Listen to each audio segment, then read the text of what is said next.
सीखे। अब कुछ करने की आवश्यकता है, अपनी ताकत का एहसास कराने की आवश्यकता है।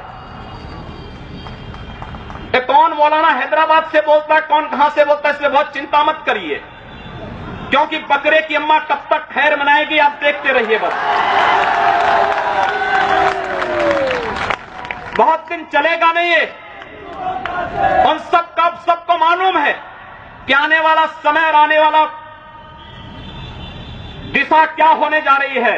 यह हिंदुत्व की सदी है और हिंदुत्व की सदी केवल भारत की नहीं दुनिया की सदी होगी। पूरी दुनिया के अंदर हिंदुत्व का झंडा एक बार पुनः मजबूती के साथ भगवा झंडा दुनिया के अंदर कोने कोने में लहराएगा। उसके अनुसार एक बार पुरुषार्थ किए जाने की आवश्यकता है। हिंदू कभी निराशावादी नहीं हो सकता है, कभी नहीं। दुनिया के अंदर तमाम संस्कृतियां मिट गई, तमाम परंपराएं मिट गई, सब कुछ नष्ट हो गया, कोई पूछने वाला नहीं, इतिहास में नाम शेष हो गए। लेकिन इतनी विपत्तियों के बावजूद, हजारों हमलों को झेलने के बावजूद, तमाम षड्यंत्रों के बावजूद, अंदर और बाहर दोनों से हमलों को जूझते हुए भी अगर सनातन हिंदू धर्म मजबूती के साथ खड़ा है तो वह किसी के बल पर नहीं, इस जनता की ताकत के बल पर है। और जब तक आस्था सनातन हिंदू धर्म के प्रति आप सबकी बनी रहेगी, भारत माता के प्रति आपकी बनी रहेगी, दुनिया की कोई ताकत आपका बाल बांका नहीं कर पाएगा। हमें किसी ओबामा से सर्टिफिकेट की आवश्यकता नहीं। हिंदुत्व पर जो प्रहार करेगा उसको महाप्रलय को स्वयं आमंत्रित कर देगा, उस महाप्रलय की चपेट में स्वयं भी आएगा। इस बारे में किसी को कोई गलतफहमी नहीं होनी चाहिए। और इसलिए बंधुओं, आप सबका मैं आह्वान करूंगा। बहराइच में महाराज सुहेलदेव पासी के सामने लोग लड़ने के लिए आए थे, मात्र 2 लोग बचे थे, सबके सब मार डाले गए थे। और 1971 में 95,000 पाकिस्तानी कायरों को किस तरीके से मुर्गा बना करके नाक रगड़ने के लिए मजबूर कर दिया गया था भारत के बहादुर जवानों के द्वारा। और अगर इसके बाद भी आंखें नहीं खुलती हैं तो एक बार पुनः देख लें अपनी ताकत को। मैं तो यही कहूंगा, अंत में मुझे केवल यही कहना है कि बहुत महत्व मत दीजिए, ये हैदराबादियों को बहुत महत्व मत दीजिए, ये सब मौलानाओं को बहुत महत्व देने की आवश्यकता नहीं। दुनिया के अंदर जहां भी जाएंगे शक की निगाहों से देखे जाएंगे। भारत का संत दुनिया के अंदर कहीं भी जाता है सम्मान की निगाहों से देखा जाता है। पूरी दुनिया के अंदर जहां भी भारत की संत परंपरा जाती है।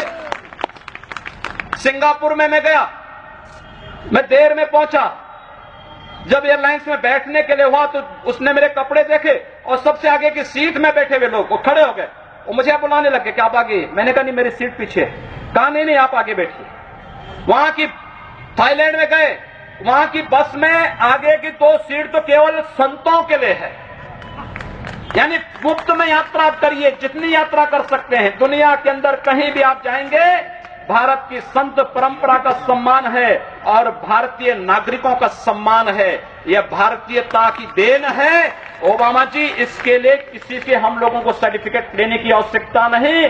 हमारा प्रमाण हमारी विरासत है, हमें जो कुछ भी मिला है वह दुनिया के सामने है। लेकिन याद रखना, अगर कोई हिंदुत्व को छेड़ेगा तो वह मानवता की बर्बादी का संदेश होगा और कुछ नहीं होगा। हिंदुत्व दुनिया के अंदर सुख और शांति का प्रतीक है और विश्व हिंदू परिषद इसका नेतृत्व कर रहा है। विश्व सुरक्षा की गारंटी हो। मैं कहता हूं भारत के मौलानाओं से और भारत के पादरियों से भी, आज ISIS नाम का एक आतंकी संगठन इराक और सीरिया के अंदर जिस निर्ममता के साथ मानवता को कुचल रहा है, वहां पर यजीदी समुदाय के साथ साथ तमाम अल्पसंख्यक समुदायों को बड़ी निर्ममता के साथ काटा जा रहा है। और यही नहीं, शिया मुसलमानों को भी मारा जा रहा है, उसी बर्बरता के साथ काटा जा रहा है। भारत के सब मौलाना मुंह बंद किए हुए हैं, क्योंकि इनको लगता है कि अगर ISIS के खिलाफ बोलेंगे तो वह एक प्रकार से इस्लाम के खिलाफ वक्तव्य होगा। क्या इस्लाम का स्वरूप या बर्बर स्वरूप है इस्लाम का? हम आखिर साबित क्या करना चाहते हैं? जब पाकिस्तान के अंदर वहां पर धर्मांतरण की गतिविधियों में लिप्त पादरियों की निर्मम हत्या होती है, तो ओबामा कुछ नहीं बोलते, तब ब्रिटेन कुछ नहीं बोलता, तब ऑस्ट्रेलिया कुछ नहीं बोलता, तब दुनिया के अंदर वेटिकन सिटी से कोई आवाज नहीं निकलती है। मैं एक दिन पढ़ रहा था मक्का के बारे में, सऊदी अरब के उस पवित्र शहर के बारे में। कहा जाता है कि मक्का में कोई गैर इस्लामिक नहीं जा सकता, कोई गैर मुसलमान वहां नहीं जा सकता। वेटिकन सिटी के बारे में पढ़ रहा था, वहां गैर ईसाई नहीं जा सकता। लेकिन काशी हिंदुओं की सांस्कृतिक राजधानी है, धार्मिक नगरी है, काशी के अंदर सब लोग आ सकते हैं। अब उदार कौन है?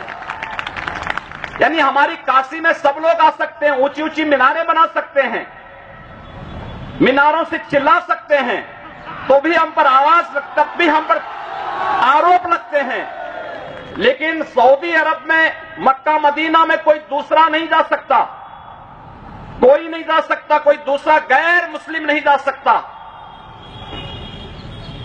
वेटिकन सिटी में कोई गैर ईसाई नहीं जा सकता, लेकिन उन पर कोई आरोप नहीं लगता है, आरोप हम पर लगता है। आप उन सच्चाइयों को देखिए। अगर वेद किण्वंतो